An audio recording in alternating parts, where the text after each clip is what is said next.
अस्सलामुअलैकुम व्यूवर्स, मैं हूं मोहम्मद रिजवान और आप देख रहे हैं YouTube channel Chinese Pakistani foods. तो आज हम बनाएंगे आलू कीमा, बहुत ही मज़ेदार और बिल्कुल आसान। तो आलू कीमा बनाने के लिए हमें चाहिए एक चाय वाला चम्मच सूखा धनिया पिसा हुआ, एक बड़ा चम्मच कुटी हुई मिर्चें और एक बड़ा चम्मच पिसी हुई मिर्चें और एक चाय वाला चम्मच हल्दी और एक बड़ा चम्मच नमक और 2 अदद प्याज, 4 अदद टमाटर और एक बड़ा चम्मच लहसुन अदरक का पेस्ट और 1 किलो कीमा है। तो कीमा हमने मटन का लिया है, आप चाहे चिकन का या बीफ का जो भी हो आपके पास।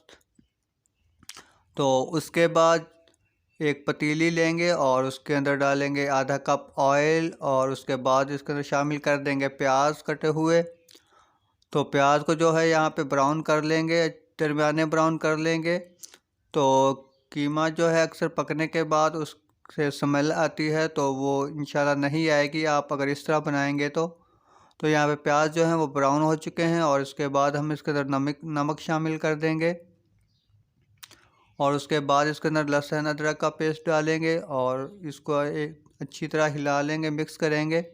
और मिक्स करने के बाद इसके अंदर कीमा डालेंगे। तो कीमा हमारे पास फ्रीज़ किया हुआ है, तो इसके अंदर 1 कप पानी डालेंगे और इसे कर लेंगे नरम। तो यहाँ पे नरम होने के बाद इसको बहुत अच्छी तरह भूनेंगे, तकरीबन 8 मिनट तक, 7-8 मिनट तक। और 7-8 मिनट भूनने के बाद इसके अंदर मसाले शामिल करेंगे। तो मसाले शामिल करने के बाद इसे जो है 1 मिनट चलाएंगे और उसके बाद जो है इसके अंदर डाल देंगे टमाटर। तो टमाटर डालने के बाद इसको दोबारा से भूनेंगे। तो आप इस तरह ज़रूर बनाइएगा, तो इंशाल्लाह जो है बहुत ही मज़े का बनेगा और स्मेल तो जो है वो बिल्कुल नहीं आएगी। तो यहाँ पे टमाटर डाल लिए हैं और इसको जो है 1 से 2 मिनट के लिए हम यहाँ पे भूनेंगे ताकि टमाटर जो है वो नरम हो जाए अच्छी तरह। और टमाटर नरम होने के बाद इसके अंदर हम जो है वो डाल देंगे पानी 1 गिलास। तो मैं प्रेशर कुकर में बना रहा हूँ, आप चाहें तो देगची में बना लें क्योंकि प्रेशर कुकर में जो है ये जल्दी बन जाएगा बहुत। और इसके अंदर 1 गिलास पानी डाल दिया है और अब इसको हम बंद कर देंगे प्रेशर को। तो प्रेशर को बंद करने के बाद हम इसे तकरीबन 6 से 7 मिनट तक चलने देंगे। 6 से 7 मिनट चलने के बाद इसको खोल लेंगे और तो 6-7 मिनट में कीमा जो है वो बहुत अच्छी तरह गल जाएगा और टमाटर और प्याज भी बिल्कुल मिक्स हो जाएंगे। तो यहाँ पे हम इसके अंदर डालेंगे 1 अदद सब्ज़ मिर्च कटी हुई और इसको दोबारा से 3-4 मिनट 5 मिनट के लिए भूनेंगे हम फिर से कीमे को। तो 4-5 मिनट भूनने के बाद इसको के अंदर हम डाल देंगे आलू।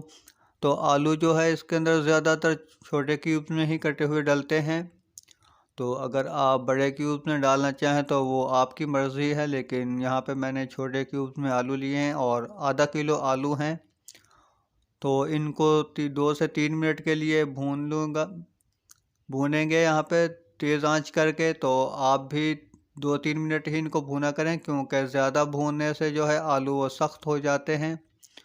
तो ये मेरे आलू जो हैं पहले ही सख्त हैं, तो इनको 2-3 मिनट भूनने के बाद 1 गिलास पानी डालेंगे और 1 गिलास पानी डालने के बाद इनको प्रेशर लगाएंगे। तो अगर आपके पास नरम वाले आलू हैं तो आप जो है वो प्रेशर ना लगाएं। तो यहाँ पे प्रेशर लगा दिया है तकरीबन 4 से 5 मिनट के लिए। 4-5 मिनट प्रेशर आने पर हम इसको खोल लेंगे और अगर इसके अंदर पानी हो तो उसे खुश्क कर लें और आलू जो हैं इनको चेक करेंगे। तो यहाँ पे मिक्स करेंगे अच्छी तरह और मिक्स करने के बाद यहाँ पे नमक मिर्च भी चेक कर सकते हैं आप। और यहाँ पे आलू चेक करेंगे तो आलू बिल्कुल नरम हो चुके हैं। तो आलू नरम होने के बाद इसके अंदर हम डालेंगे आधी चम्मच गरम मसाला और उसके बाद इसके अंदर अदरक कटी हुई डालेंगे। ये सब्ज़ मिर्चें डाली हैं और अदरक कटी हुई और उसके बाद इसके अंदर सब्ज़ धनिया डालेंगे और इसको फिर से रखेंगे 2-3 से 4 मिनट के लिए दम पे। तो इसके अंदर हल्का फुल्का पानी जो है वो भी खुश्क हो जाएगा इस तरह दम पे रखने से। तो दम पे इस तरह ज़रूर रखा करें, इस तरह खुशबू भी बहुत अच्छी आती है और कलर भी बहुत ही ज़्यादा ज़बरदस्त आता है। तो 2-3 मिनट दम पे रखने के बाद हो चुका है आलू कीमा बिल्कुल तैयार। तो इसको अब हम करेंगे डिश आउट। तो आप ज़रूर ट्राई कीजिएगा और हमें बताइएगा। तो वीडियो को यहीं पे लाइक करें और चैनल को सब्सक्राइब करें और अपने फ्रेंड्स एंड फैमिली के साथ ज़रूर शेयर करें। तो वीडियो आपको कैसी लगी कमेंट करके ज़रूर बताइएगा। तो यहाँ पे डिश आउट कर लेंगे और डिश आउट करने के बाद इस पे करेंगे गार्निश। तो बहुत ही ज़बरदस्त, बहुत ही मज़े का आलू कीमा बिल्कुल तैयार हो चुका है। तो मिलते हैं एक नई वीडियो के साथ, तब तक दीजिए इजाज़त। वीडियो देखने का बहुत शुक्रिया। अल्लाह हाफ़िज़।